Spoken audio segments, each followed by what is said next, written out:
Hello, everyone, and welcome back to Journey to Ragnarok, now with new character frames! Woo! As always, we start our session with a very special introduction. Take it away. Oh, glorious Aethelfrig. Just kidding. Upon return and regroup, the companions collude which way will best cut through knot of contention. Villagers' votes vary, but peace is the prize that their plans pursue. To divide and conquer, our heroes decide balanced pairs will assist the parlay to propose. While Gunnar's stance is staunch, unbending as steel, Oleg accepts Astrid's obeisance to talk about truth. Although Wolf is wary, wisdom wins out, but Astrid bespies Oleg's signal of beast. Flash of fang quickens caution and cements suspicion. With due deliberation and planning aplenty, the companions concur that the eyes should concede to discharge the desire of the encampment's crows, leaving the fraternity of four to thwart wolvish threat. And with that, our lovely group of four find themselves, like they have so many times, out in the streets of Varmrfors, deciding on what they should do. Headed towards the temple, I believe, is what we were doing. We With need to the collect the people villagers. who will Yeah. agree with us.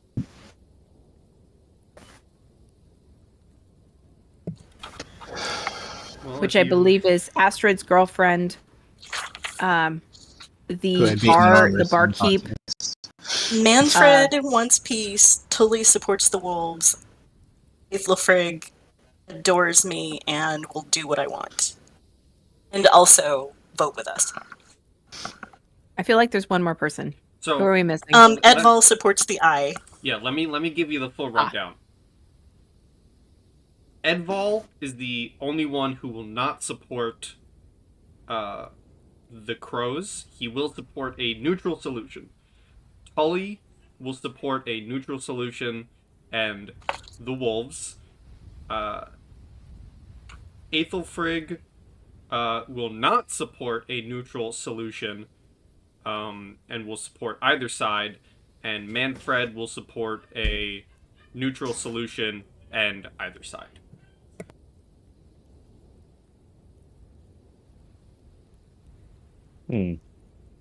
So our decision is probably the closest thing to neutral we could have gone for, seeming as like we were Neutral, unable to. kinda, yeah. Yeah, and it's neutral kinda ish, but maybe these people would But it's see it not as one warfare. way. Yeah, like we can spin it to where like, hey, your vote counts.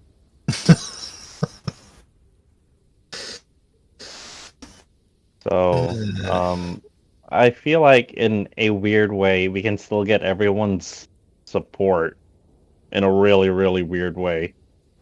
Like, fighting and punishment isn't the answer. Yeah. One of you being, taking the high road and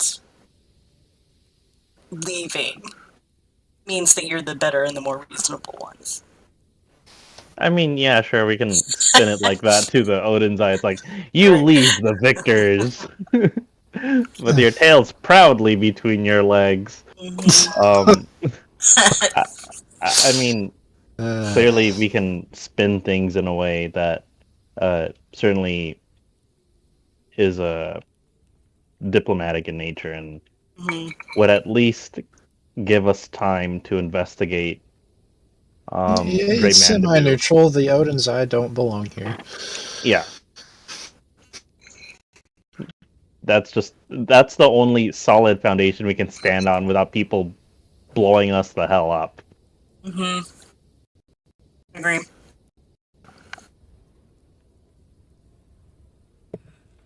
So who are you bringing with you to the Icy Crows to give you the decision to tell them what decision you've come to, because I understand you're trying to go for a semi-neutral way, but the way I'm looking at it, you would be taking the NPCs willing to support the wolves rather than the eye. Okay. Right. The way you're looking at it is we take the NPCs that are supporting the side that's staying. Mm-hmm. Okay. Is how But I'm hearing here's- things. You're not taking Here's my everyone. question.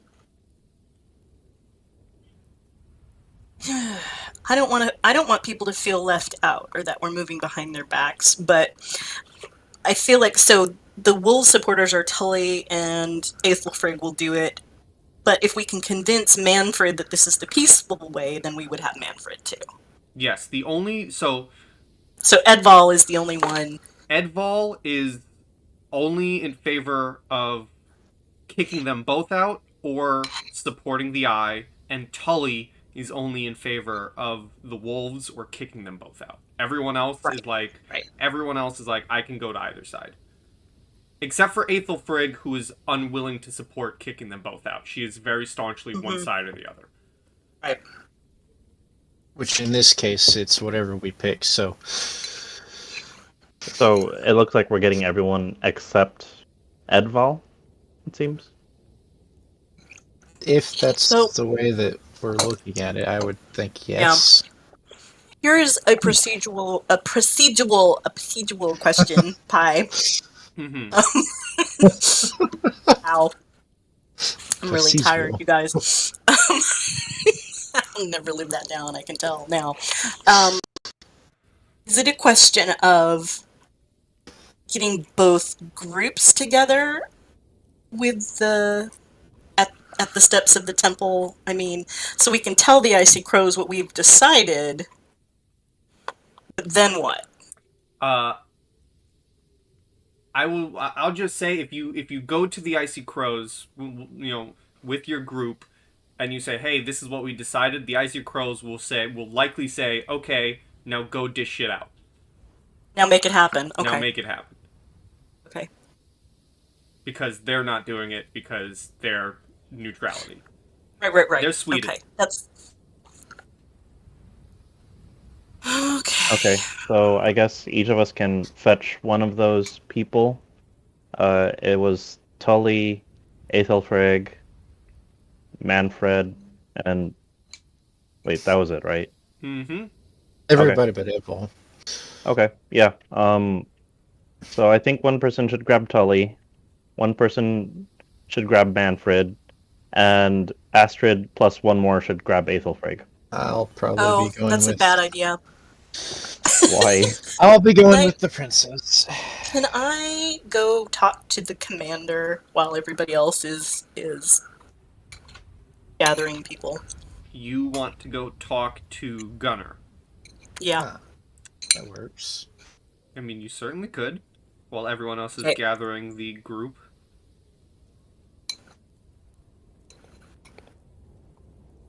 So yeah, I mean, we're just gonna, say the others are going to grab the people in the background while you march your way towards the Odin's Eye encampment, and you make your way there.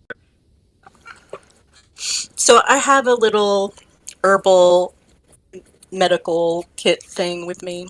Mm-hmm.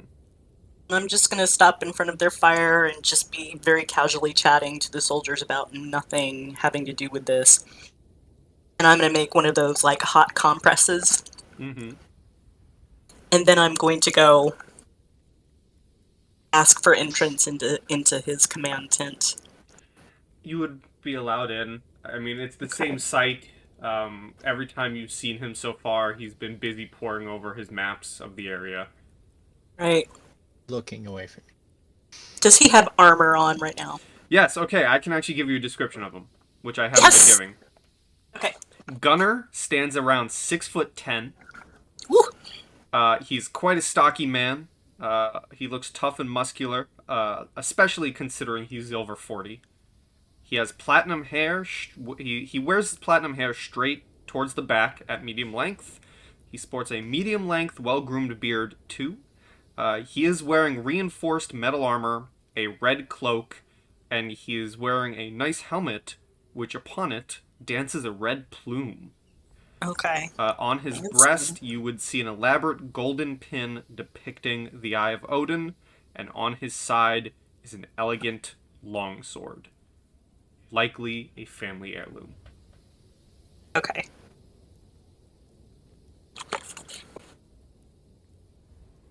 So I will walk in with this hot compress and clear my throat so that he looks at me. And I will say, Gunnar, I'm here to get you out of your armor.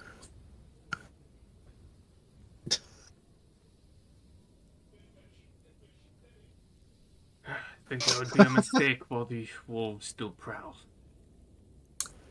Well, I think it would be a mistake for you to continue to be wounded and not at your best while the wolves still prowl.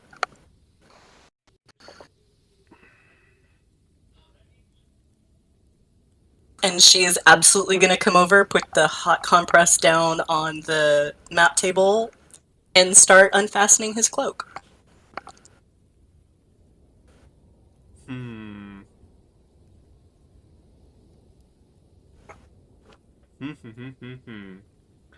Roll me a something.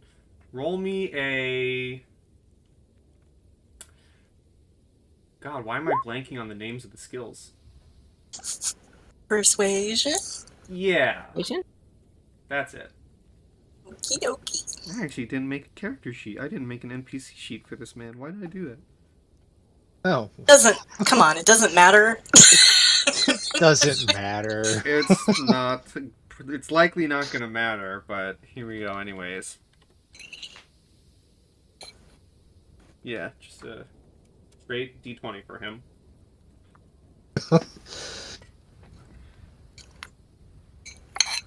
He'll let you begin taking off his cloak. And I'll tap whatever piece of armor is like on his arm or whatever and say, not everything, just get that out of the way. He does say, They tie the tent door shut with a sock. I've been in more battles than you've been alive, child, but perhaps a little medical assistant wouldn't hurt. Oh, I am well aware I have heard and memorized most of the stories. But, you know, I just kind of want to prove that your healer is for shit. And he does. He's been in my face before, and I just want to be the best, you know. He does unclink his armor a little bit, and on his side you do see a mark where an arrow would have struck. Mm-hmm. And it definitely doesn't look healed. It doesn't look infected, but it looks like he's gonna be him moving his arm in a couple more years is gonna be pretty rough. Right. Well, this is one of those, like, poultices, you know, that's nice and warm, bordering on too hot, just with the herbs and stuff in it to just help draw out the pain and the poisons. He definitely feels a lot better when you can see his face, like, oh, thank God, when you press it. See, you were just doing me a favor. Doesn't it feel good to do me a favor?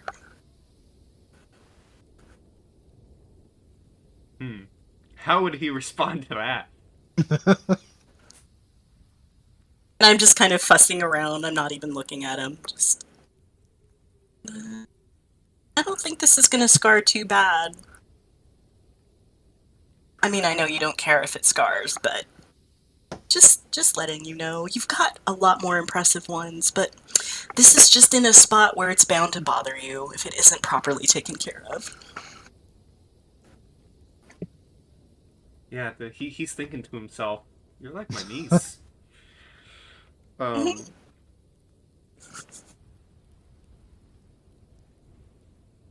Alright, well, let me bind this on just a little bit and keep it on until it feels cold, okay? I appreciate the help, Princess. Put your armor back on. It's all fine. My father would be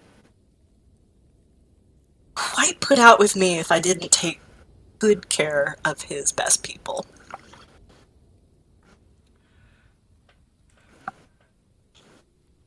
Roll. Okay, this is interesting. A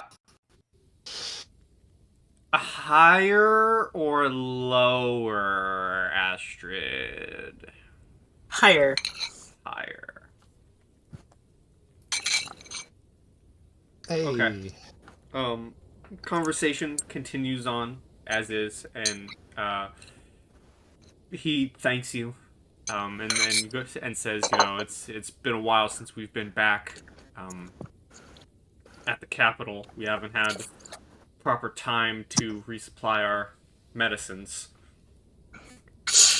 Well, I can leave some. Oh, speaking of being back at the capital, and I drop some hot goss on him. Oh. You wouldn't have heard blah blah blah, and then I just pat him and say, all right, well, I'll talk to you later, okay? Yes, farewell, Princess. And I leave. And with that, if there's nothing else to do at the encampment, you would eventually rejoin all your allies and the villagers at the entrance of the temple. Speaking of being back at the camp.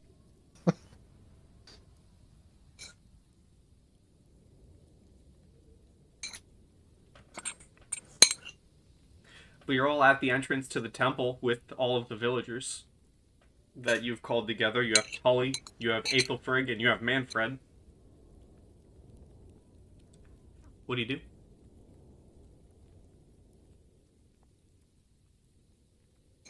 I nod at Gwen. I will bang on the door. You bang on the door and you hear a voice just saying, first you see a face from the window, and then as they look at you, they say, have you all come with a solution? We have. The conclusion that has been reached per the best needs of the town is for the Odin's Eye to depart. The person in the window looks at all the villagers and says, and do you all support this? And one by one, Manfred, Aethelfrig, and Tully all said, yes, we do. We support this. We are for this. And then, again, the person looks at your group and says, we as the Icy Crows accept this solution. If you could go get the eye to leave, then that will be that. And we will open our doors to you. We can speak as we have the full support of the Crows in this endeavor. Correct? That is correct. You have brought us a solution. We support this solution. Thank Let's you. go break the We- news to the commander. Yes, thank you. We will return shortly with information about when they are due to depart. That is good to hear.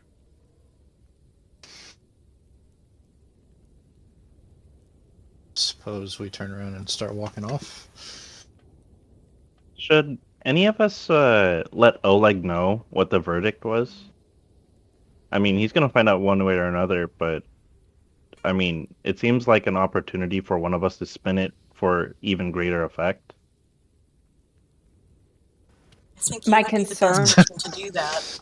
My concern with doing that is if he is on a rampage to cause an issue, we are not giving the Odin's Eye a safe departure. Okay, well, I'll take We that. can always tell them after they leave. Yes. And I get want going. I want to tell them like a day after these guys leave. Yeah, Like, that's what I I'm do not saying. want They him to get pick a any good ground. day's journey at least ahead. That's a good... Yeah. Yeah. I mean, because, yeah, we have other things we got to figure out and do in that We can't be regard. stuck with this situation, even if it's supposed to be solved. Mhm. If we go tell the wolves now, they could cause issue. Yeah, that's a good point.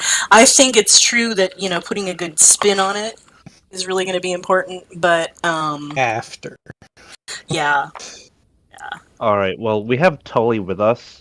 Maybe we can ask Tully to ensure that they stay at the tavern. Maybe give them a little bit extra to drink. In the name of peace and making sure that the town stays safe. Basically, yeah. If you asked Yeah. Tully that, Tully would say, I know my wolves very well. I would give them drink. They have no interest in continuing their fight against the Eye. They just wanted peace. They want to be left alone. They do not want the Eye in these lands. I assure you they will not go after them.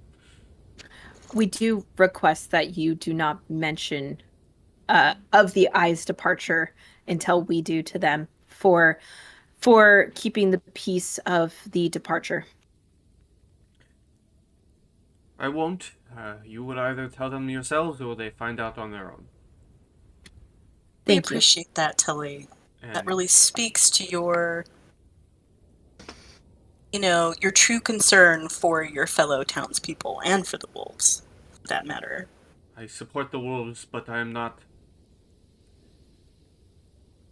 one for needless bloodshed. I just look to run my tavern and support those who support me. And we support you. And he will make off back towards his tavern, the Barrel. And all, Manfred and Aethelfrig will also get back to their stores as they will explain, we were just here for the vote. We don't want to get involved, with a confrontation. We also have businesses. We thank you for the help. So I would like to confirm with you, Pi, just in case it goes this direction. I am missing 2 health points and a couple spell slots. We have rested since our last encounter with that tree spirit thing, right? In the guy's house, I believe we did. Did a short rest. Did a short rest. Yeah. You have yet to actually get a night's rest. It's when we were discussing our plans and sitting there drinking, talking. Yeah. Yep. So yeah, I'm pretty tapped out too, Kenzie. But we just got a short rest. Okay. Just wanted to check. Okay. Yep. Alright, so off to the Odin's Eye. As Aethelfrig walks away, Astrid is just staring in his own doubt. Mm-hmm. I am going to gently keep pushing you along. And I'm just watching over my shoulder. Mm-hmm. Astrid, Yes. roll me a perception check, please. Oh. She doesn't turn around to say bye, does she? Roll for a wink. Oh my god. No? Heartbreaking. Bye, I love you. Yeah, you're walking away, you're watching, listen, you're watching Aethelfrig walk away, you probably hate the fact, but also like the fact that she's walking Yes. away. I like to watch her leave. Hate to see her go. With a 9, you know how... Just rub it in. Go ahead. You know how when you're out, like in real life, when you're walking around and you swear you see something out of the corner of your eye, but it's nothing? Yeah. That happens to Astrid. You swear, for a split second, your vision kind of goes away from Aethelfrig, and you swear you see something out of your corner eye, but then you look for a split second, nothing's there. It's wishful thinking. Maybe a snowflake. It's just wishful thinking. Alright, Princess, we need to break the news to the commander. Right. Hey, listen. So, when the rest of you were gathering people, this could either have been a good idea or a horrible idea. So we'll see. But Those are my favorite idea of yours. they're they're the only ideas I have. Um, I just went in and helped him out with his wound and maybe confused him a little bit by accident, but um, he might be in slightly a better mood now, I'm hoping. Well, let's hope so. Last time he didn't want to talk hardly at all. Yeah. I mean, I if at gave all him... possible, maybe you should go in and confuse him some more. Oh, I don't know. I feel like that's Confuse him kind of a into leaving, knife's it's fine. edge. I feel like that's kind of a knife's edge for me to do right now, right? Well, I think you could confuse him into leaving. You'd be fine with that. But the question is, based on the interaction that Sturmir and I had with him recently, I would say that he is not a fan of either one of us. And with Tobias's noticeable tattoos for his tribal markings, I question whether it would be a good idea for him to go in as well. So I'm willing to go in. I can go in as a representative of the Icy Crows, but I do feel like this kind of rests on your shoulders, Astrid. I think it was more so that his look at our stance on the situation was, I don't know, skewed in one way or another. We're already telling him that our skewed views is correct. I think that it coming from us is pretty harsh and could, end up causing a pretty bad fight. So my game plan is, okay, you don't have to speak to the wolves. We feel like the way that we are going to deal with them will go better if you're not here. So if you would please go back to your jurisdiction where you are needed. Okay, I'll agree to not go into the tent, but I will be just outside that door. I almost want you to talk first. If you want me to go in, I will. Man to man, calling him to duty, going back to his jurisdiction. Because if the first thing I do is go in and tell him, okay, you're leaving, then he's going to look at my previous visit and go, oh, you were just manipulating me, which he might still do. And I mean, to be honest, I was trying to soften him up, but he also was in a lot of pain, and that was not good. So I'm not particularly a huge fan of lying. So while this would be lying, but not so much, based on your rank, Stamir, you could probably go in and tell him that while his need is out back at the village, you could tell him that you would take care of the wolves. We were planning on doing that anyway, but... Yeah, that's not a lie. Well, just not in the manner in which that he wants to take care of them. He wants but vengeance. The way I'm wording it is, I will assure you I will take care of the wolves. Like I said, it's a lie, but it's not a lie. Assure him that this you're is gonna taking get care sorted. of is different than his. We can assure him that this is going to get sorted. Your needs are back in your own land, our land. Yeah. Do you feel good about that, Sturmir? I'm not against it if it is your wish. Okay, let's break that down a little bit. I will lead by saying I'm not a warrior. You may not have noticed, but I'm not. So I am good at figuring out people's desires a lot of the time, but I don't I don't have as much experience with that whole environment like you do. So I don't want this to be about what I want. I want it to be a well-informed group decision. So the whole, if that's what you want, princess, not right now. Later. Like I said, I'm not against going in. I'll go in. I support whatever decision that you make, Astrid, both as a leader, as a princess, and most importantly, as my friend.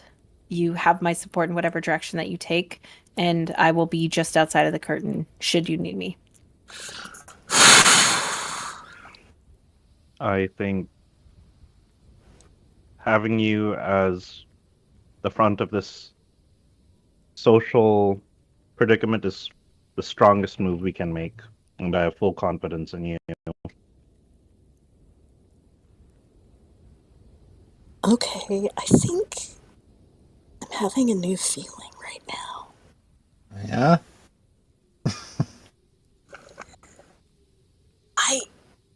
I've heard about humility and never quite understood it, but I think that might be. I think that might. That might. Are you feeling humbled? I mean, you know what? Yeah, I am. Thank you.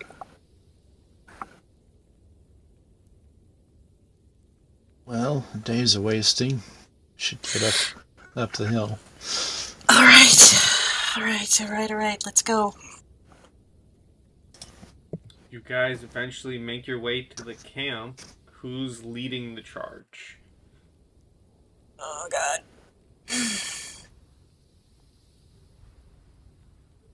I mean, do we want to be real formal about this, Sturmere? Do you want to I feel like we shouldn't be pushy, obviously, so... Okay, so don't go in and announce me. Let's just go in together.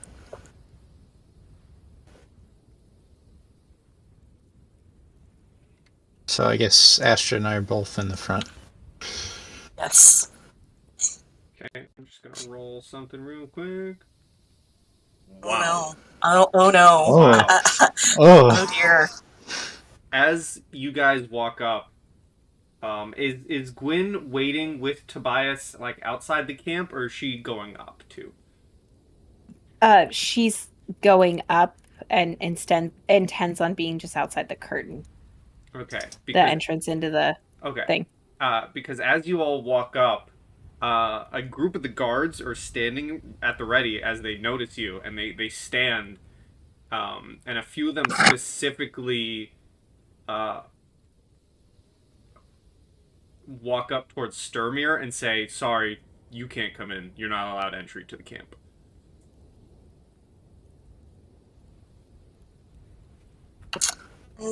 Why is that?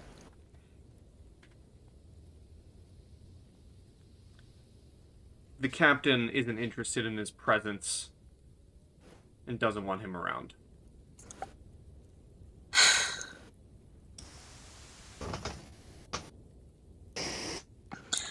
Astrid's just doing mental calculations real fast. How to play this? Okay. This is my thinking. Yeah, I'm not. This is what she's thinking. Okay, if he doesn't even want to see Sturmere, he's not going to want to catch sight of either Gwyn or Tobias. I bet you. Although they're not saying anything to Gwyn. Mm-hmm. Just Sturmere.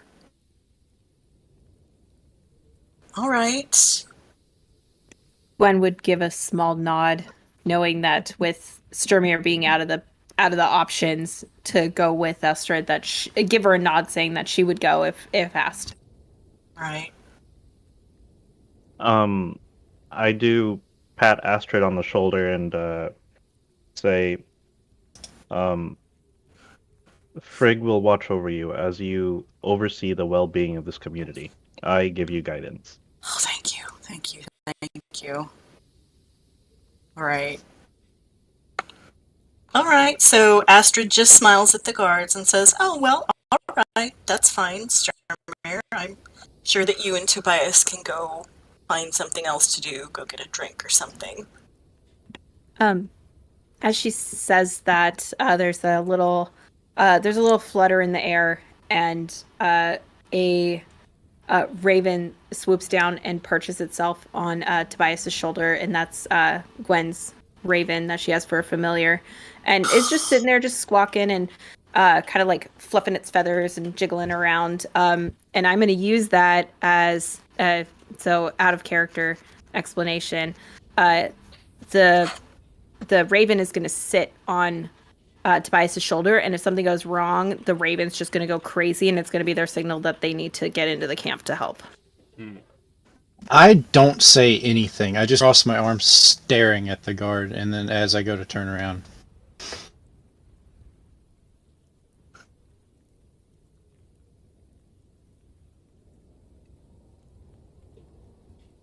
Okay. I don't feel like leaving the camp. I won't enter it if he wishes that, but I'm not leaving. That's fine, but we'll abide by the commander's wishes. And she smiles at the guards again, and just kind of tucks her arm through Gwen's and starts walking up to the tent. And you're allowed Yep, I entrance. willingly go with her. Just As in we're stride. walking, I just say, "Do you think you should come in, or do you think I should just do this? You think he's gonna get mad if you come in?" I think. Well, it's the issue with Sturmir he had, not me. I think I could enter, and if he asks me to leave, I will politely depart. But if I come in arm with you, then I look more like your escort than I do really anything else. So. Yeah. And you are the voice of the Icy Crows in this. I am. I'm a voice. Yeah, see? See? Okay. You guys are able to walk into the tent, and you would see that Gunnar, instead of standing at his map table, he's now sitting down in a chair or on like a stump. He has strapped his armor back on. He has his red cloak back on. His helmet still stays.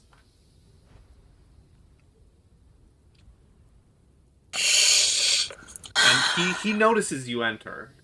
He doesn't say anything at first, but he kind of just acknowledges that you've entered his tent. Mm-hmm.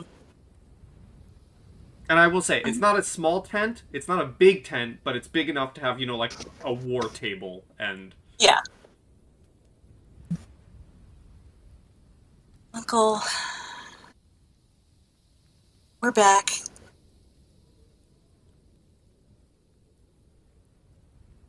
That you are.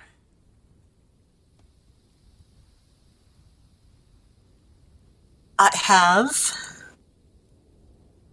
some news to give you.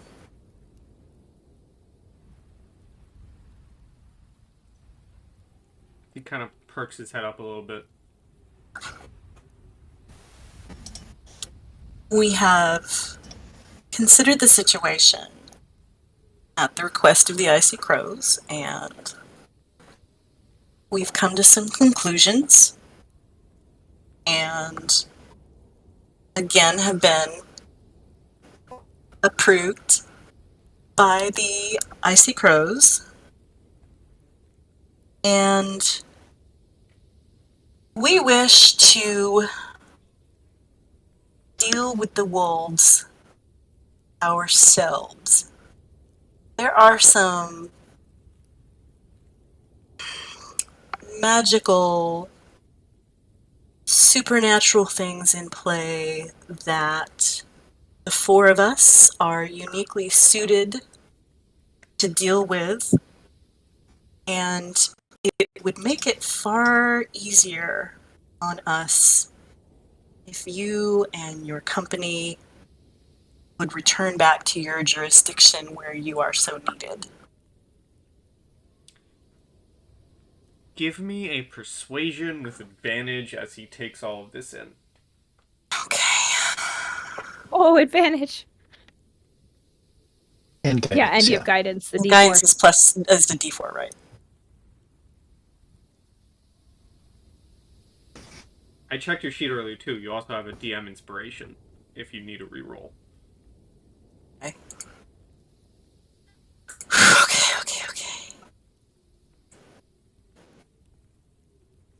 Okay, here is...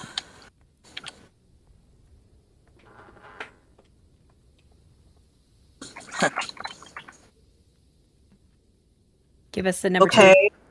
And I'm going And to the go ahead and do the advantage roll. inspiration.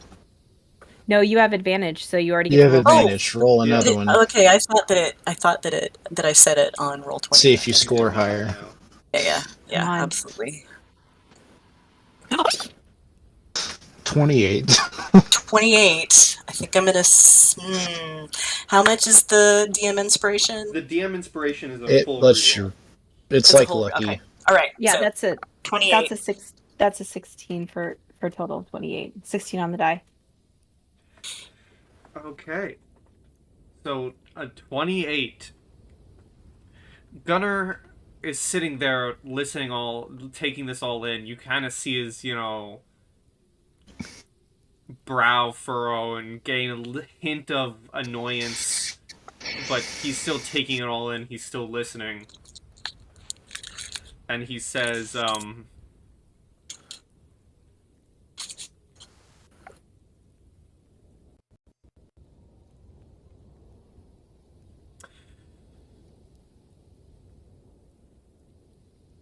he kind of stands up a little bit, puts his hands on the stump, stands himself up, and he says,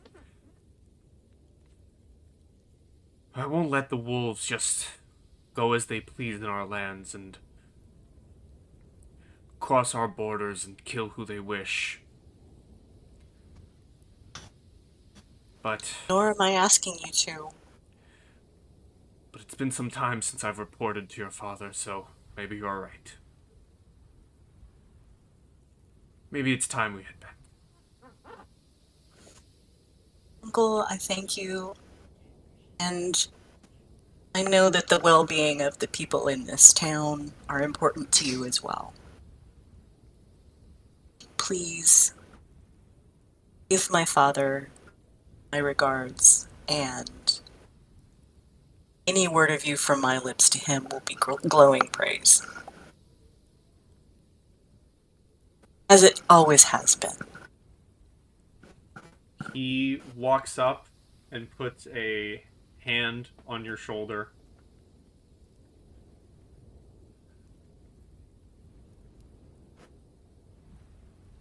He says in a very serious tone,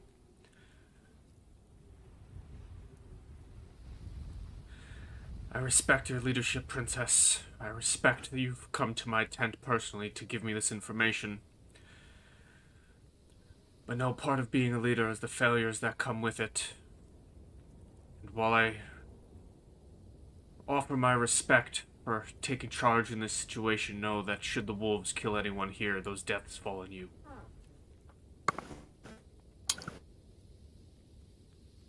I vow to you that they do, and that I understand. And I also vow to you that we are going to do our level best to deal with the situation in a manner that you would ultimately approve. He just takes that in and then walks out of the tent, and all of you would hear the very commanding voice of someone shouting out, everyone gear up, we're going home. I think right before he does that, gift giving is a big deal in Norse culture. I think Astrid has an armband on, one of those big broad bracelets that possibly her father gave her, and so she takes it off and she gives it to him before he leaves, and says, your loyalty and your service to my father is second to none.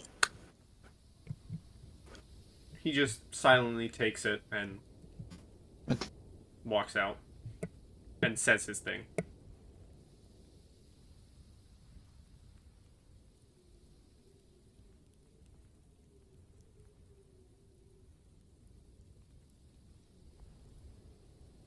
Holy shit, that worked. I'm going to turn up towards him and just look at him as, not angrily or anything, just as he says that, just watching, really, I guess. He doesn't even make note of you. I knew he wouldn't, but it's not the point. Okay, let's get up. Let's go take some deep breaths somewhere else. And get the lads and just get away before he has a chance to change his mind. Well, as you all begin walking away and back to town, one of the first things you notice is the doors of the Icy Crow temples are being pushed open.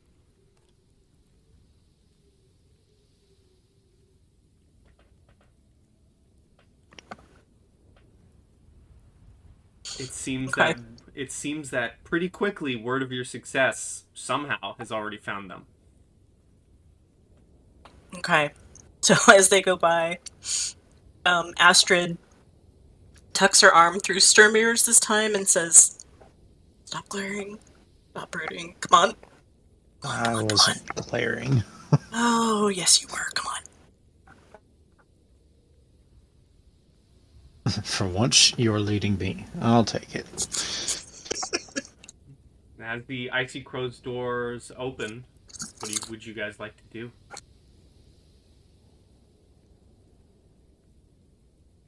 Let's go in and look around for... What's his name? Mm-hmm. What is his name? I'm finding it. Just a minute. I want to say it's like Sturry or something. Oh, you're so close. Am I so close? You're so close. You have it, you just need to replace one of those letters.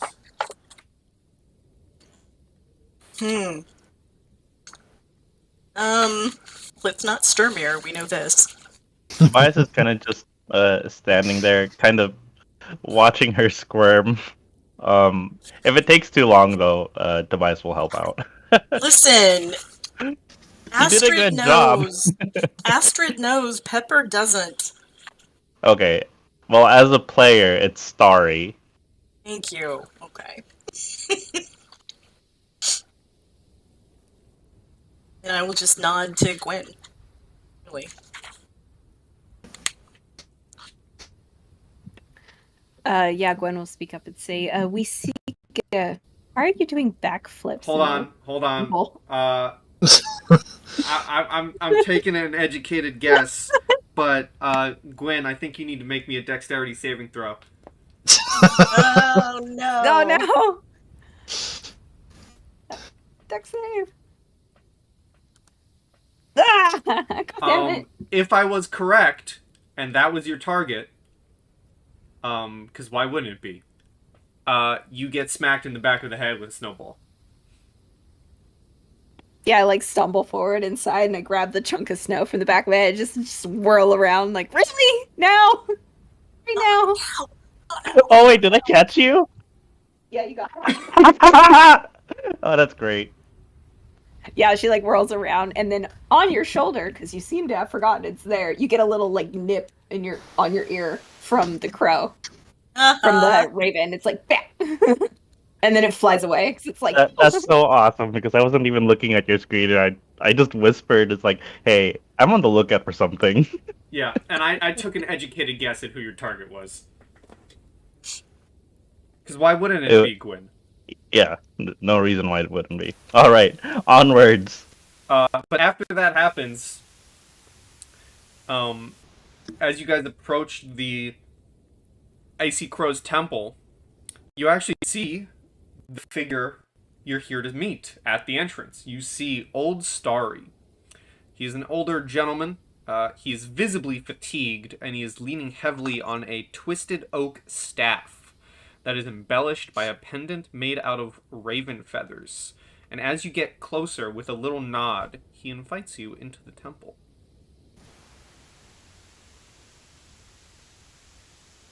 Thank you so much for your hospitality. These are my friends, Astrid of Odin's Eye, Tobias of the Icy Crows, and Sturmir of Odin's Eye as well. He welcomes you in. The inside of the temple is cozy, rustic, and warm thanks to the burning bonfire at the center of the room. Sacred stone and baubles and decorations adorn the walls, giving the place an air of mystery and mysticism. As he welcomes you in, Old Starry walks over and begins rummaging inside a wooden crate by a low altar and says to your group, "You've shown great skill and wisdom finding a solution for the issue that troubled the eye and the wolf. I am thankful for that. As a reward, let me give you this potion. Whoever drinks it will wear the black feathers of a raven." And whoever is in front hands you this potion. And whoever takes it, the effects of the potion last 1 hour, and it casts on the user polymorph, turning them into a raven. Nice. Nice. Ooh. I feel like Gwen's raven just swoops past us and grabs it. Yep, and it just swoops by, drops it in her bag, and then goes back to sitting on Tobias's shoulder and just basically gives him like a little headbutt just to remind him, be like, "Don't do that again." Bonk. And as he hands it to whoever takes it, he continues again, saying, "Now that you have helped us with our issue, what can Old Starry help you with?"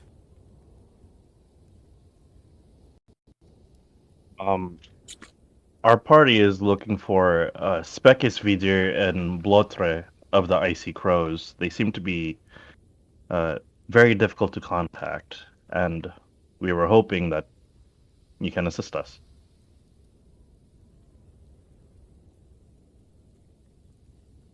And also some information about the portents that Thorgest has been having difficulty with, and some of which seem to be something deeper than just murky divination. He looks at you, Tobias, and says, "I can try to help you reach them, but as you say yourself, they are hard to reach.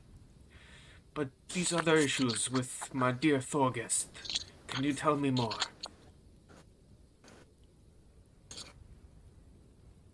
In his soothsaying, the runes that are being pulled are muddled at best, and it's something that none of us within the Icy Crows, including himself, have ever dealt with before.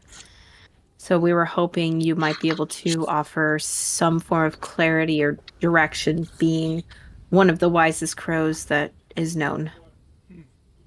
Out of character, isn't there a scroll or something? I'm looking through my notes. And his ritual just went totally wrong. Mm-hmm.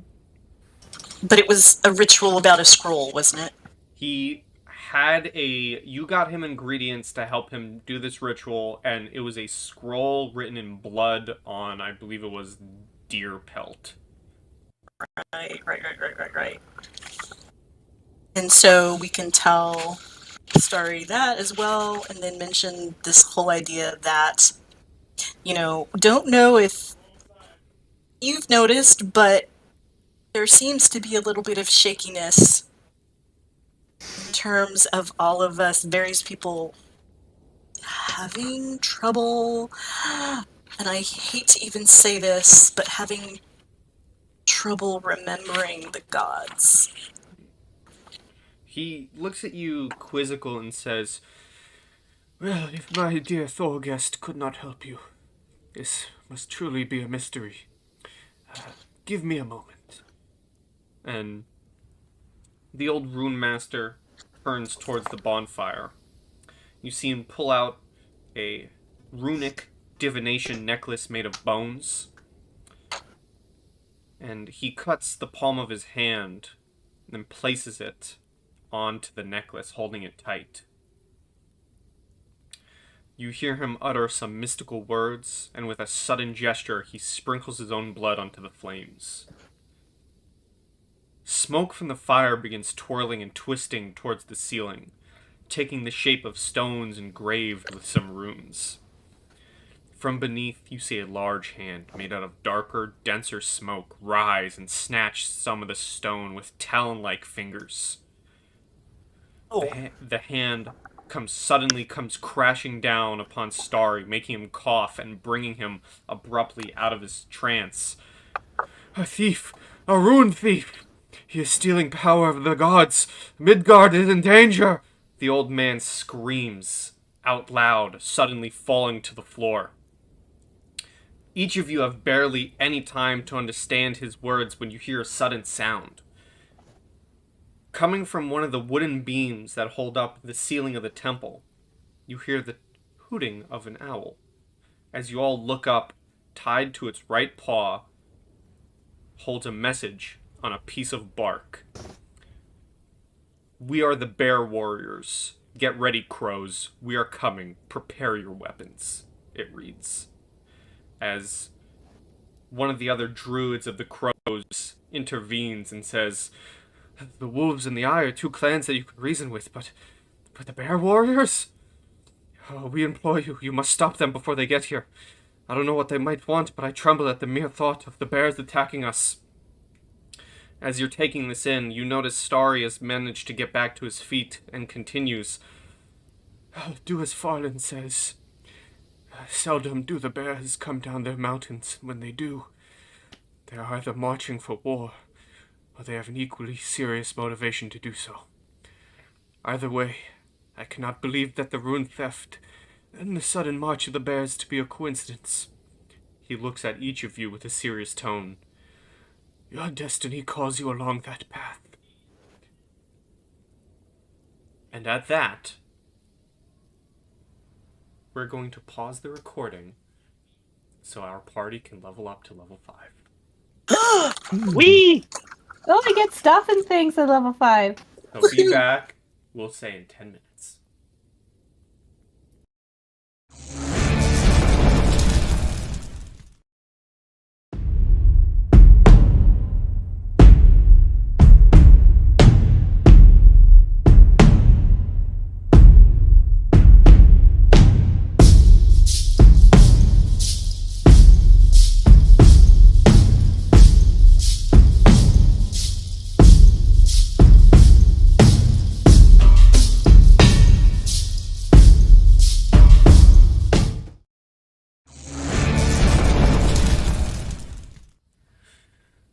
With our party leveled up and a long rest taken from within the Icy Crows temple,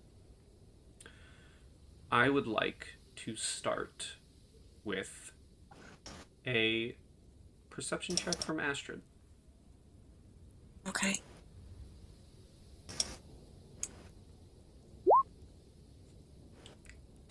Another 9. Rather than physical this time, while you're asleep, while you're dreaming of Aethelfrig, the same thing happens. Out of the corner of your dream, you just see something quick and blurry, and then it's gone.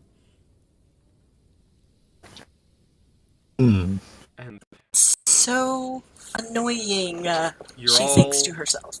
awoken by a strong gale that shakes the building and the canopy of the trees outside.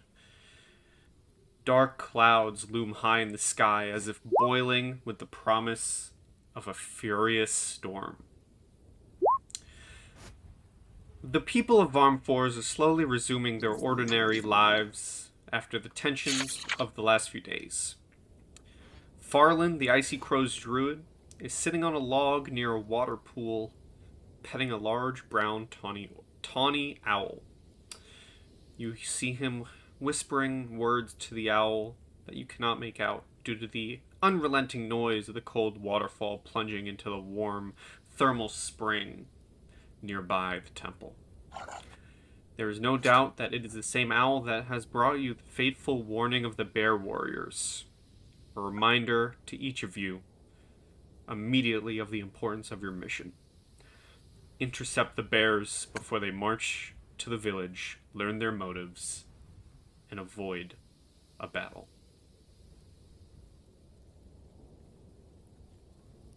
What would you like to do? Well, before we do anything, I would like to let the Icy Crows know about the Oleg situation.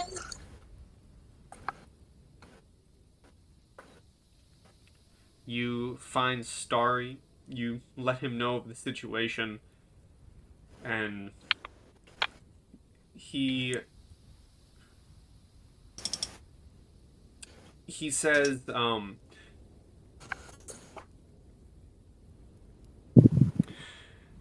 if they prove not to be of trouble, then so be it, but if they show signs of aggression in the village, we will take care of it. But a stray wolf, with supernatural issues or not, isn't the most pressing matter at hand. I would argue that they've already caused trouble. I mean, there's an entire village that would probably join me in arguing that if they were still alive.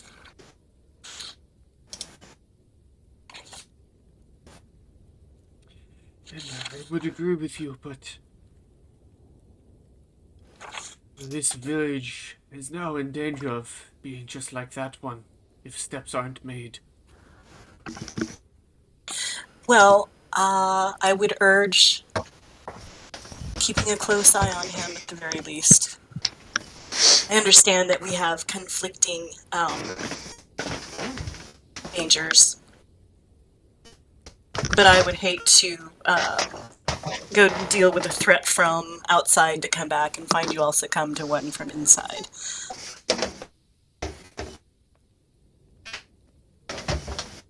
Just saying, and she wanders off.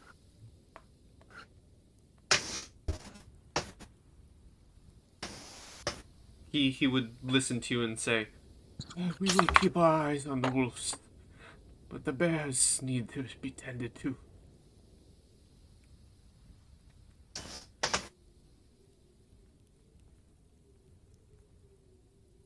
You know, out of game, out of character.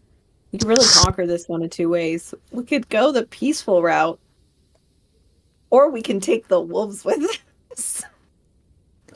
I was thinking that too.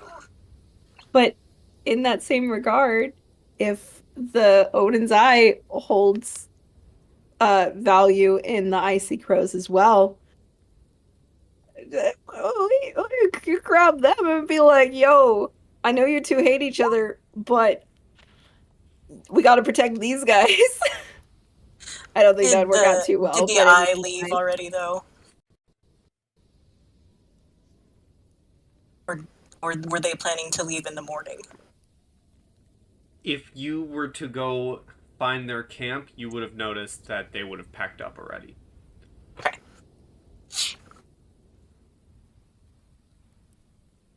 Well, I mean, that way we would be keeping an eye on Oleg.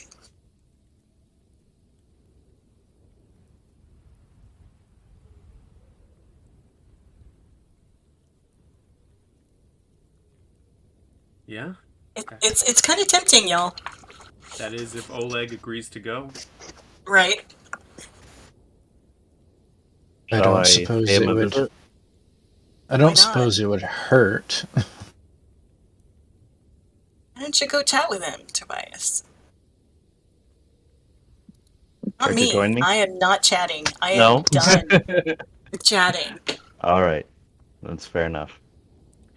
I can go as a representative of the Icy Crows needing their assistance. I'd be open for that.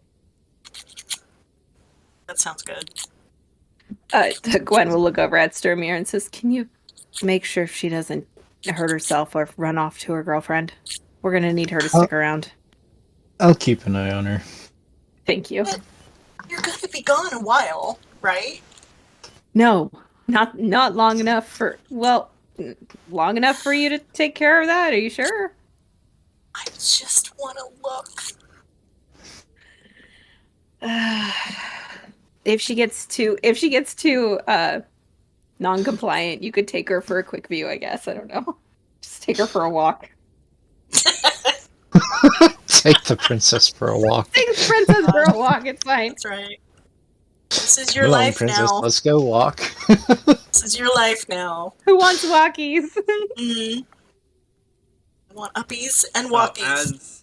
as Gwyn and Tobias head to the tavern to speak with the wolves, you enter the tavern. You begin heading towards the door into the warehouse.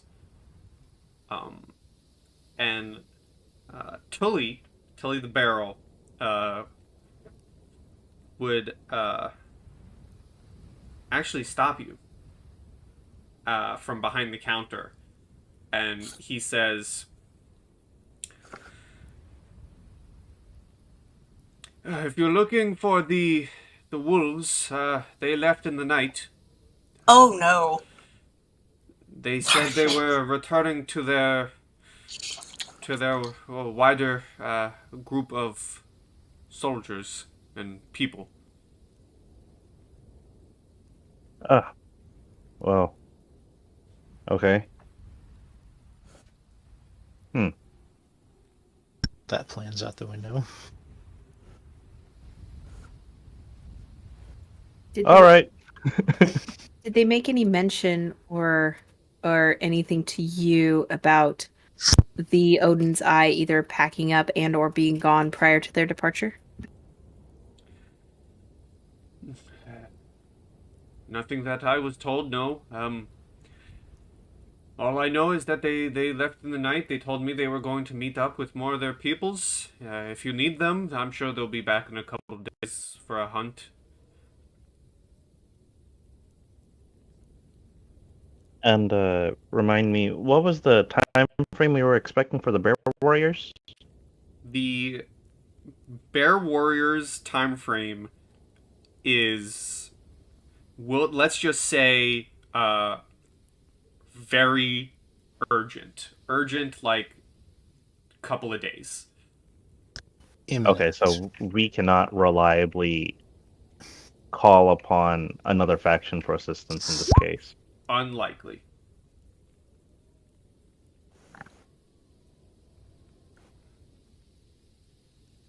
Okay. Well- We should probably return to the others. Well, if they left at night, I don't know how far they would have gotten, but I can try to send my familiar after them with a note. I don't know if it would do us any good if they would turn around, but it is an option. Hopefully, seeing as how we ultimately sided with them, they would grace us with a reply, at the very least. At best, they come back. At worst, they just ignore the message. All right, I will. Yeah, let's head back, and I will prepare a note and send Elding after them. Now, Astrid and Sturmir, where are they? I have dragged Sturmir over by, the sawmill or whatever it is, and doing we're around the corner of a building. I'm trying to be inconspicuous. Just watching her at work. You might be. I'm just sort of standing there. Yeah. In case you get out of hand, I'm ready to not. just grab Roll me- you and Just. go. Roll me a All I'm stealth doing- check, Astrid. Oh God. I feel like I should probably impose disadvantage on myself. Sure. Ooh. So Aethelfrig notices you. Uh-huh. She doesn't seem to stop what she's No, doing. that's... Yeah. But there's definitely a recognition. Uh-huh. If she looks over, I just kind of like... Mhm. I turn around and act like I'm talking to Sturmir. Just, okay, Yeah. just act like you're... Very subtle, talking. princess. Act like I said something funny. Mhm. Haha. Yeah. That was great. Okay. No. Yeah. Oh, man.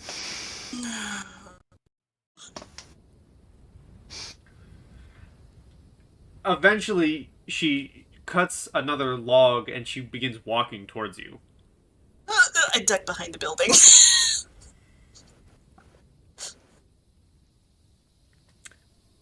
She walks up and just says openly,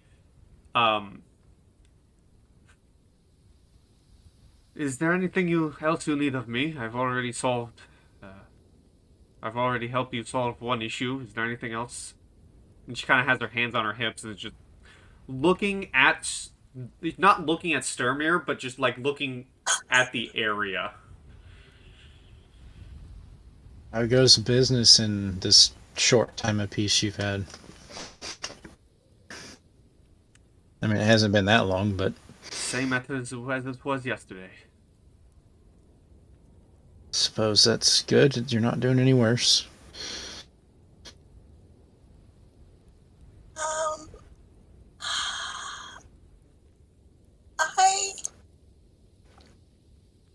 Hi. Are you talking from the behind the building, or are you peeking out? I'm peeking out. She wanted to say hello. She just looks down at you. Yeah, I just... Here, Hi. Anyway, and Astrid will start walking off. Mm. Good luck with your business, Aethelfrig, as I turn around to follow. Mm-hmm. Okay, well then eventually you guys meet back up at the Icy Crows temple. Very smooth, princess. Shut up. She's so... She's just so...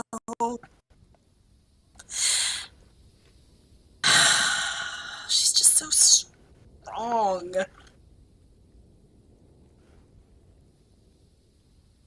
She was indeed a worthy opponent in that arm wrestling contest.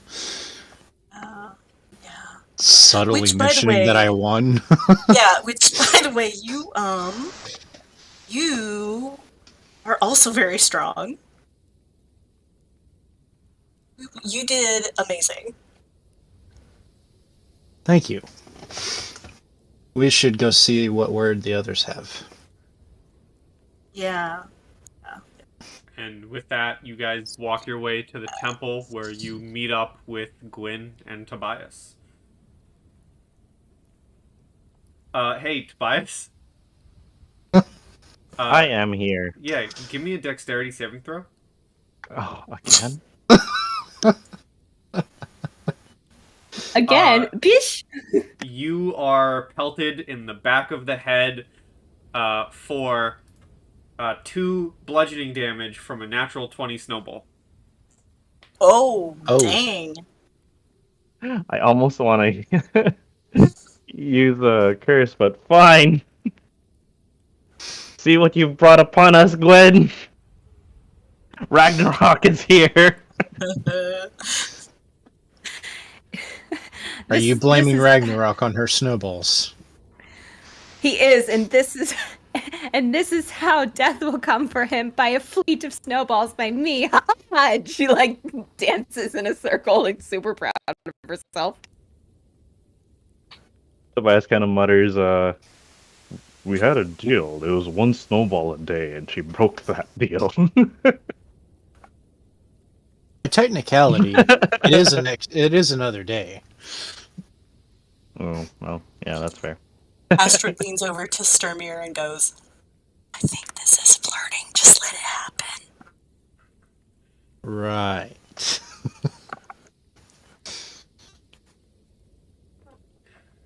So what are you guys doing? You guys have met up? So what So- news?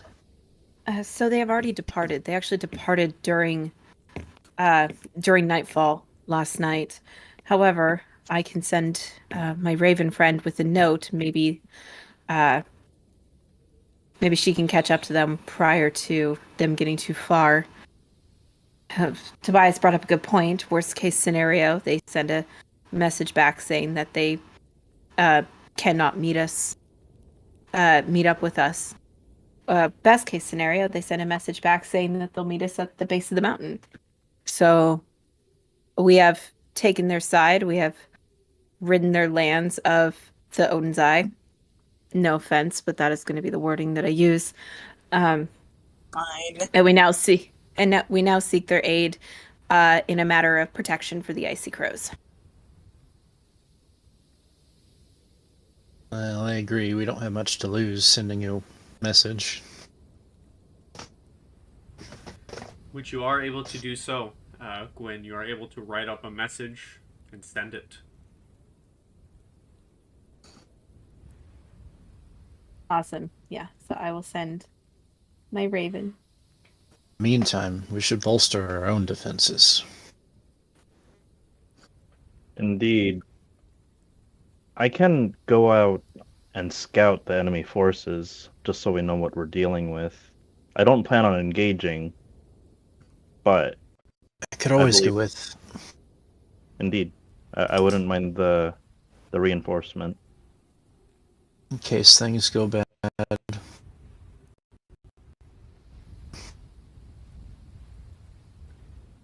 I do have mixed feelings about this, though. The town's inhabitants don't seem to be particularly militant. Sturmir, out of everyone in this village, you probably know the most about defensive fortifications. I will say, if you want to go out, don't get me wrong, you can certainly defend the village. But if you want to go out scouting, you will be heading up the mountain, likely for a day, and then you have to find the bears. Is another thing, True. which is why Starry, the Icy Crow, asked of you to head up the mountain as your group and intercept the bears. As a battle is not something he wishes to happen. Out of character, I hear you. But if it comes to a battle, we'd want the village to be defendable. Roll me a history check, please. Okay. A 14 is enough to know that. And I want to state this by saying this isn't me pushing you towards defending the village. You could certainly do that. This is in-world knowledge that you would know. If a 14 is enough to know that if the bears are marching down, as Tobias has said, the folks here are not fighters. If the True. bears are marching to this village will not stand.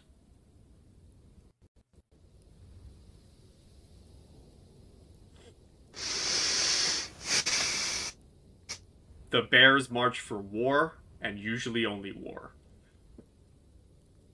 I think we were going to go out anyway, but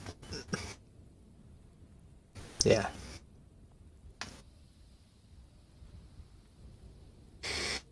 I see.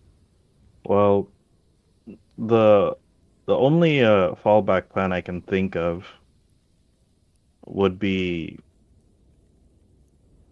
how would you say, it would be a subterfuge tactic. We could ask all the villagers, there don't seem to be very many of them, to pack their supplies and leave so that should we fail, the bear warriors would not find anyone here. And I don't imagine the bear warriors to be particularly patient people. They might burn down the buildings and move on, but I don't think they would go hunt down the dozen people here. I don't see convincing the villagers to be an easy option either. Well, should the negotiations break down, it's either they run, they fight, or they die.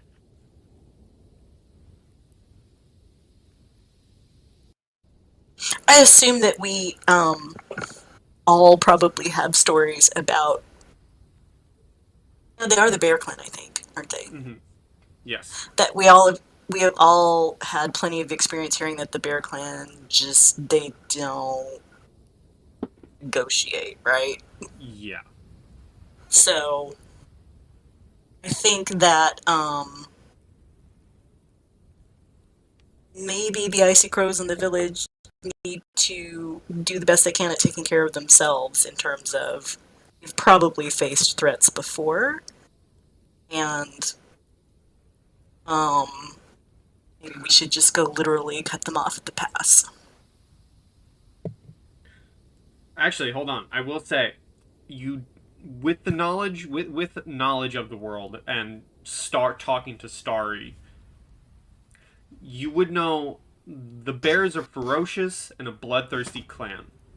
Okay. When they march for war, but they can be honorable in their own way.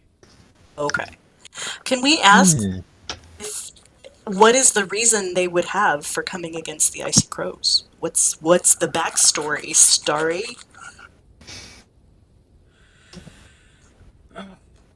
I'm unsure. This is all new to me. So they've never attacked before? Not our village, no. Huh. And I ask if the best of you to your abilities, if you can, to speak with them. Although I personally reject violence, so it is easy for me to suggest avoidance of battle. I do see your side of things. Talking may not be an option, but we can certainly try. Starry, what are the means of movement within the village? Do you have any wagons, any means of rapidly moving the entirety of the village? Safe place you could go. The woods are a dangerous place. We would be moving on foot.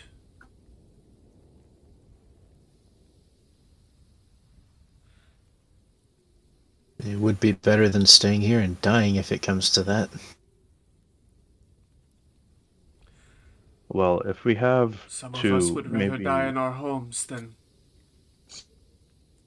nowhere in the woods. Which is why Well, I then implore there- you to speak with the bears if you can. Okay. There is one final option, which is somewhat risky, but it's a compromise. The village can look for a place nearby to hide. You don't need to move a great distance. It could be even within the village, but it must be well hidden. Do you believe such a feat would be possible?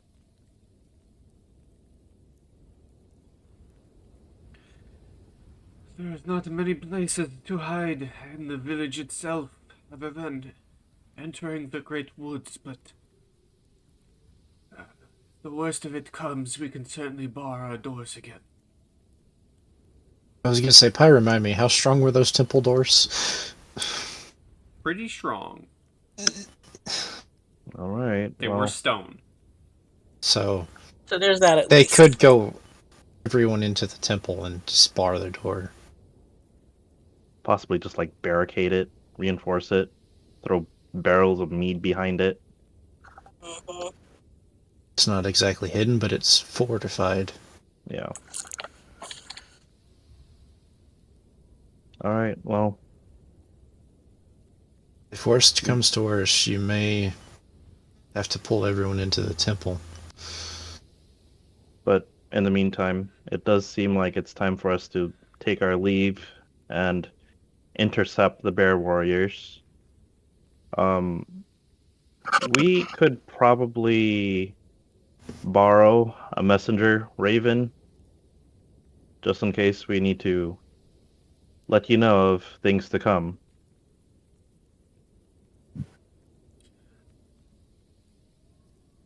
Yeah, he will give you one of the crow's birds, and he will also say,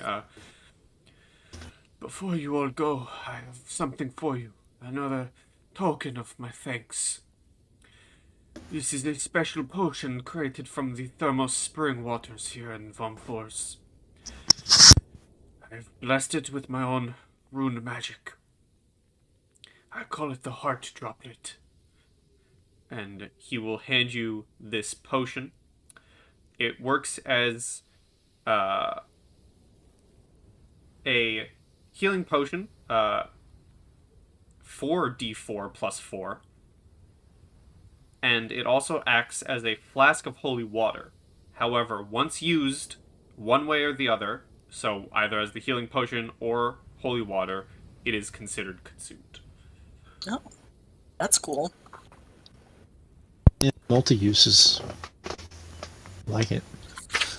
But once you use it as a healing potion, you can't use it as a flask of holy water. Okay, noted. I think Sturmir and I are the ones currently in front of him. Do you want to hold that, Sturmir? I can hold on to it till such a time comes that we need it. Okay. All And right. I will tuck that into my bag. I believe we should ready supplies and head out as soon as possible. There's no time to waste. What is that called again, Pi? The heart droplet. Oh, neat. As you all ready your supplies, is there anything else you'd like to do while in the village? Just for funsies, can I go check and see if perhaps our carpenter friend made any more arrows, those special arrows or bolts? Yes, you would meet up with him. Did you let him study your crossbow? Did I what? Did you let him study your crossbow at all? I let him look at it. I didn't leave Yeah. it. You would find him, and because I believe he told you to come back in a day, he would give you a quiver of 20 bolts. Haha, so They I have work 40 the- now? Yeah, they work the same as the arrows. How much for a bow? Nice, nice, nice. I would ask him that. A bow... A long bow, short bow, Longbow. would be 50 gold pieces. But for helping him out, he would knock it down to 25.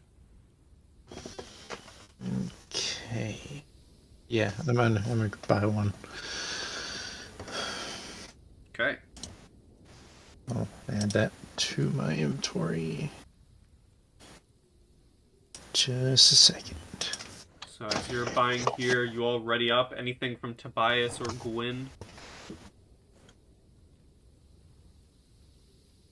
I don't believe so.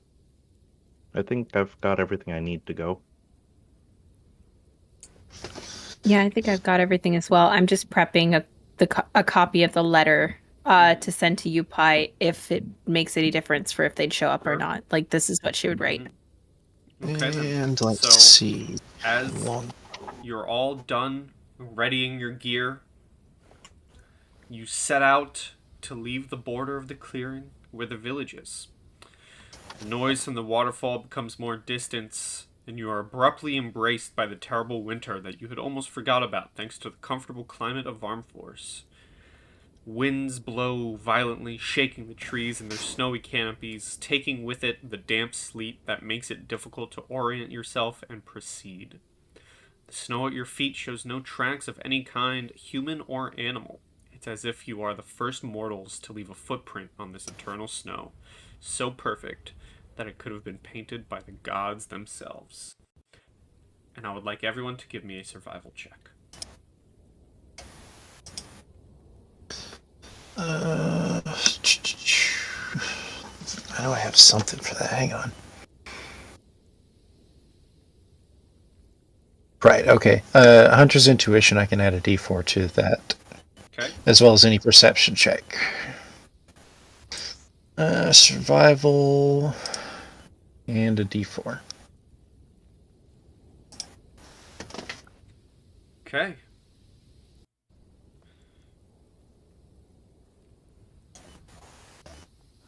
Okay. As you guys are walking, who's in the front of this group? Who's leading the pack? I can be up front, sure. Unless anyone else has an objection. Nope, No objections. I squishy wizard, I am back. Alright. Well, as you all are watching, you're watching Sturmir in the front. Due to the fresh snow leaving no marks on this land, suddenly, a wrong step takes Sturmir by surprise, and you see him disappear from view. Oh, He has not fallen far as you rush forward, but he has fallen into the entrance of what looks to be an underground chamber, what remains of one of the many ruins that can be found within this great forest.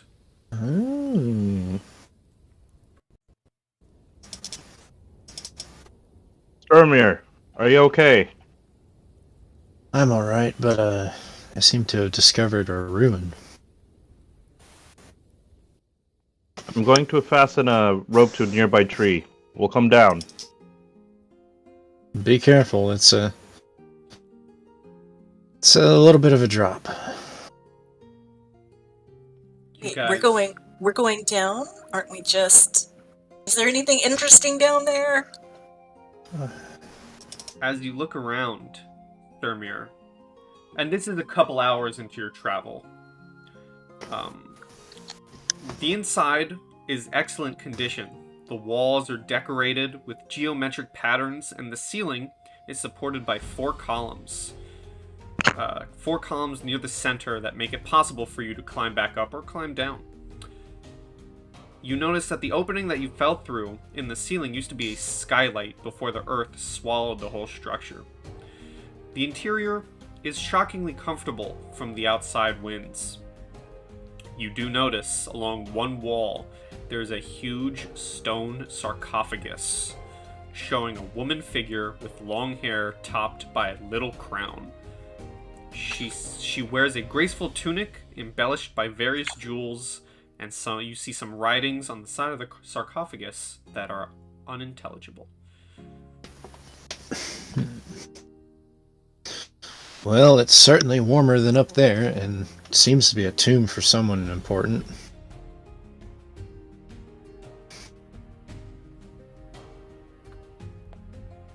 It's remarkably clean.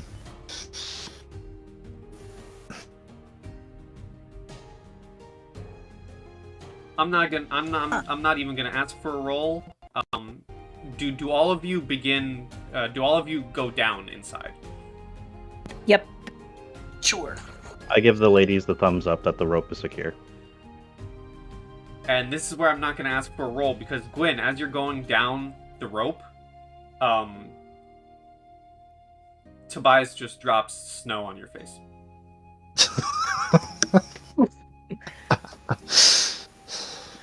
I just spit out the snow and shake my head and look back up at him, and I say, "That is your one for today!" It was a good one. There's actually been 2 today. It was a cheap one. All right, And I quit just- I throwing just snow at each begrudgingly other and continue get down the down road. here. Yeah. Tobias climbs down. You're all able to see exactly what Sturmir sees. Do I know who the statue is of? Roll me a history. Odin grant you insight, Gwyn. Tobias says, resting his hand on your shoulder and brushing snow off. Can I do the same? Just thinking, of course, You- about the poetry, etc. You may. Oh, you know what? Never mind. Never mind. I'm just looking at the writing. I mean, you can still make one What if do you want. make of it, Gwen? Can I? Okay. Yeah. For funsies, why not?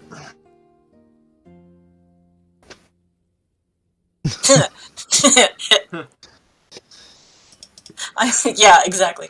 I'm picking ice chips out of Gwen's hair. Like a monkey. Even with a 28,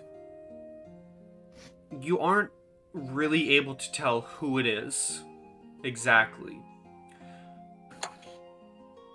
But it's definitely someone important, and with the state of these ruins, likely a tribe leader, a clan leader, or someone of that nature from likely before you even born, before you even thought of. Ancient, given how it's buried. Yeah. That's true, yeah. That is why with the 28, because of how ancient it is, you're able to recognize that it is definitely someone important from long ago, but due to how, despite being how well preserved this is, it is still hard to get the details exactly. Is there very much writing, or is it just like a little bit? Like almost like, is it like a title maybe, or is it like a story? It Hard is to decide. some writing, a little bit of writing, but due to the, weathering from being collapsed inward, all of it Got is it. unintelligible. Got it. I will pull out my book and I will summon my quill that's got the endless ink, and I will flip open to an empty page and pass it to I'll pass it to Astrid and say, I'm going to clean this off. Can you sketch it to the best of your abilities and keep it in my book? Sure. And I so can as touch she, your book and your quill. be careful. I start drawing a dick in your book. I will cast prestidigitation on the statue and clean it up I as was best I being can. careful. So she can no, not the book, on the statue. I'm too focused on the statue right now. So I'm casting prestidigitation on the statue to clean it as best I can to get any sort of blemishes that are on there off, so she can make as accurate of a drawing as possible in the book with as. You're able to do so and give Astrid a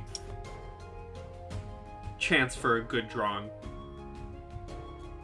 Which I then turn my mind to. Oh, okay, thanks, Tobias, you're right.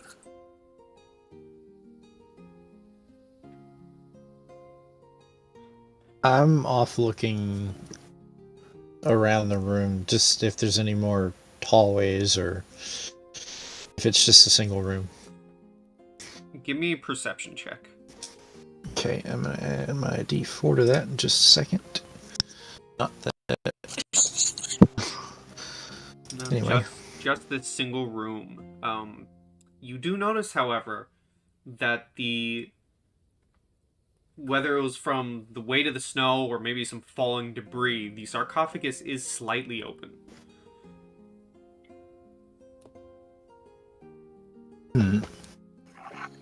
This. Oh, I'm cleaning off the statue. Sorry. I can't make reference to it. I'm cleaning off the statue. there anything that I can see within the slightly open coffin other than a body? Or remnants of a body? There might not be remnants of a body. You would have to likely fully open it.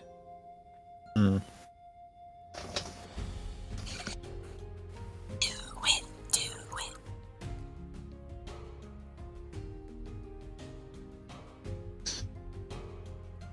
I will mention to the group that the sarcophagus is slightly open and inquire as to whether we should open it or not. Well, it seems to have been opened already.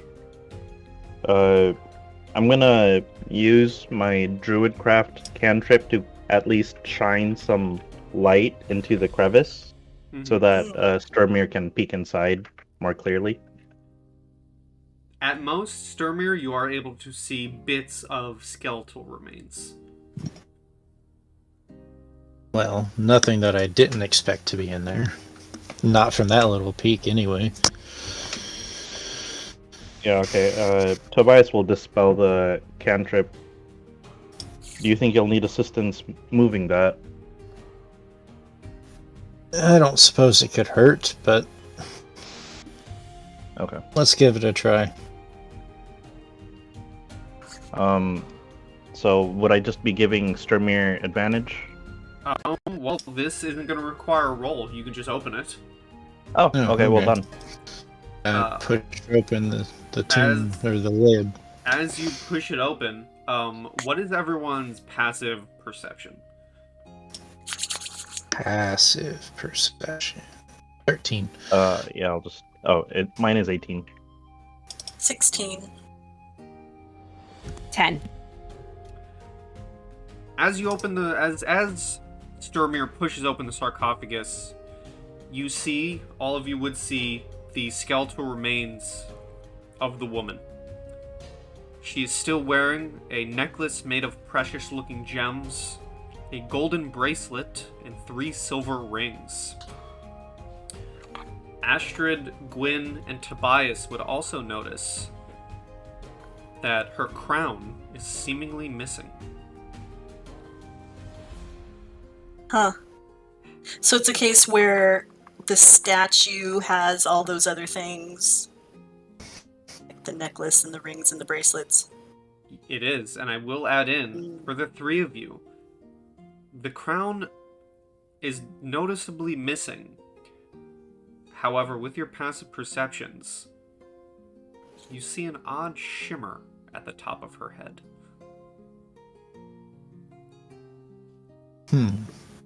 But not Sturmir. Mine was higher than Gwyn's. Why am I not seeing this? Isn't Gwyn's... What was yours? Yours was 13. Mine's 13.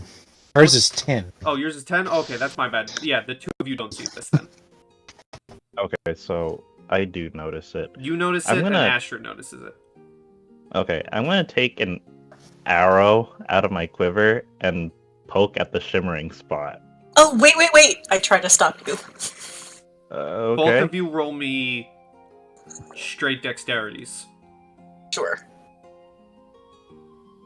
Great dexterity.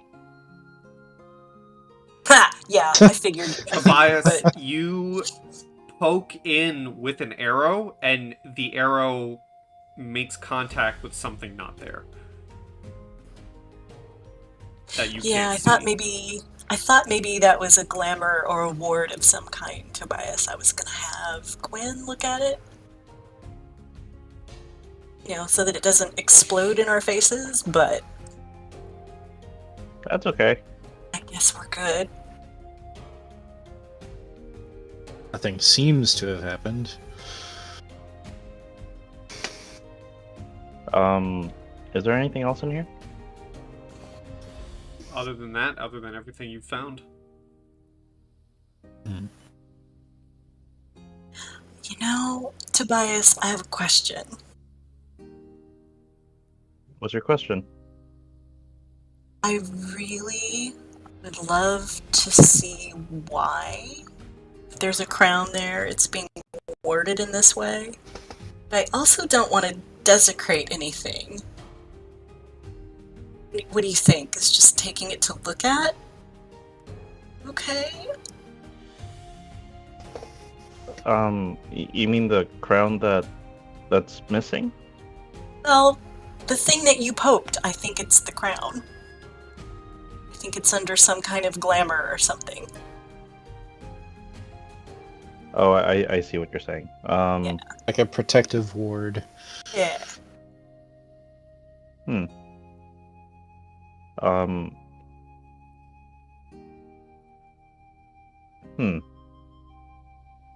I think this is more in your area of expertise, Gwen. Is there a way to observe this crown without desecrating this resting place? Do you want to give me an Arcana, Gwyn, as your attention is brought to this? Who is this statue? Oh, you found the body. Okay, yeah, hold on. I would like to assist Gwen. You can have advantage. See, there's that little glimmering there, and Tobias poked it, and there's something there, and the statue. Yeah. Okay, interesting. This crown that isn't there but is there, as you are brought to attention and you see the shimmer, you would notice the shimmering patterns as but a simple invisibility spell. Ah. Well, it's a good thing that you were very careful in your poking it without asking me if anything magical or weird was happening when you find semi-translucent something. Anyway, it's just got a couple runes on it that is making it a trick upon the eye. It looks like it is, and you can touch it. It's a decent probability of. Well, it's interesting that the tomb is opened, and her other jewelry is still there. So, what purpose would someone have for opening this if they weren't going to take things? Maybe they were looking for the crown and didn't notice what we noticed. Oh. Well, Astrid does have a fair point. There's other jewelry here. If they were specifically looking for the crown, then that would explain why they left. However, we did experience that weird coffin in the forest on our way here where Tobias got the bow from. So... Is that a coffin or an altar? No, it was an altar. You were right. But it still was something very random and in the forest. I wonder if this is another gift from the gods. And we were the ones who were destined to find and see it. It's quite possible they wanted us here. I did stumble into it.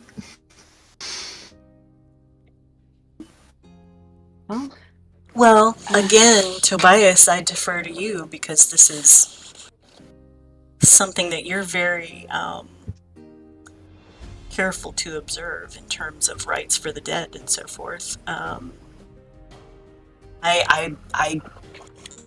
can't lie. I really want to see it. It's got to be magic, but it's also, like I said, it's a corpse. It's not an altar this time. Well, we'd best preserve the dignity of the corpse. So, I believe there's I can pay respects, and I think what Tobias is gonna do, he's gonna try to remember.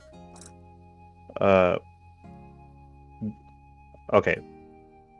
Does this corpse have any distinguishing features that tell us what tribe this person is from? It is a long, decayed corpse. Just skeletal remains. Anything that would tell you, you would have to go back in time a couple, Oh, I was wondering if there was like a familiar-looking sigil or the clothing style or anything like that. No, Okay. This is so old that it's tough to Clothing's tell gone. anything of. Yeah. Okay, so then what Tobias is gonna do is he's gonna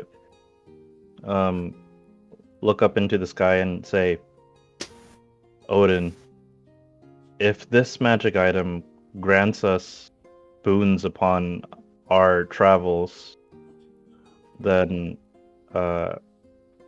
I thank you for the opportunity to make use of such an item, but I also want to pay respect to this woman's body.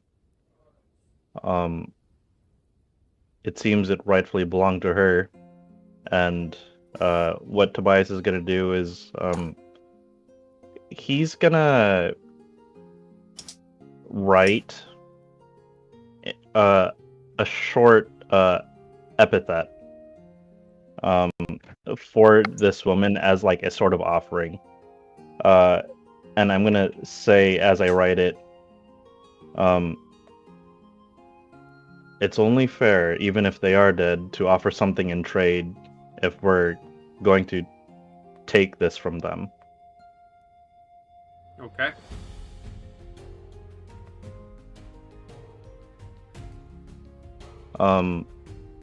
Astrid will take off 2 of her rings. Hmm.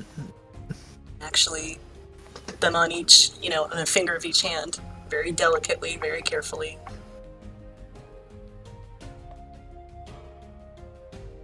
Gwen will place in a pan flute that she has as an offering for music to guide this person.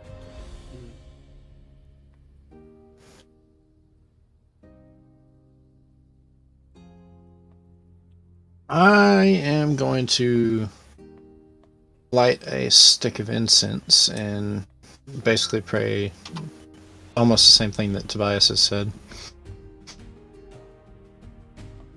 Okay. Towards both Odin and Thor as well. Now at this point, I think I'm gonna be stretching. So I was kind of praying to Odin for some insight here. I'm giving guidance myself. Would it be possible to try to listen for a response as we're kind of silently praying to Odin and kind of giving our respects to this body? Give me a perception check. Okay. Oh shit. Oh! As you're saying this prayer and everyone's giving up their items, you don't hear anything, but more so you feel a very heavy weight. The weight of someone's hand, of an otherworldly hand slowly resting on your shoulder.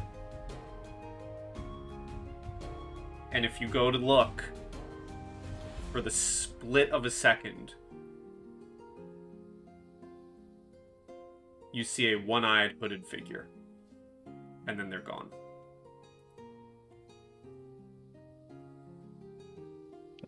Tobias is gonna gently smile, but keep that to himself, and say to the party, I believe we've paid our respects.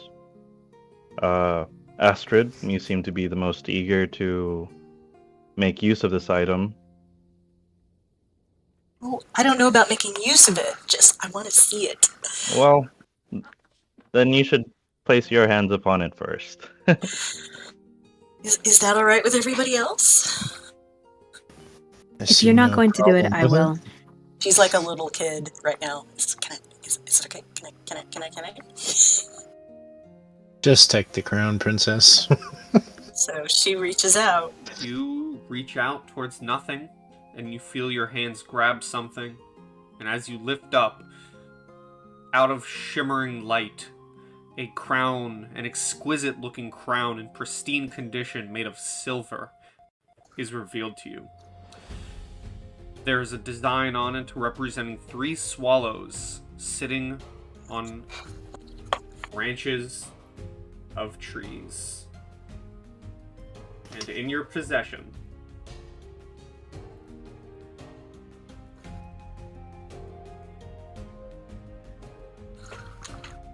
is the crown of the Silver Spring.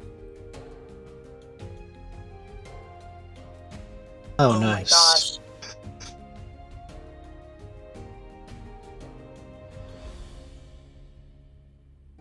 So pretty. So she'll turn to Gwen and say, "You want some more birds to go with your bird? I heard you like birds."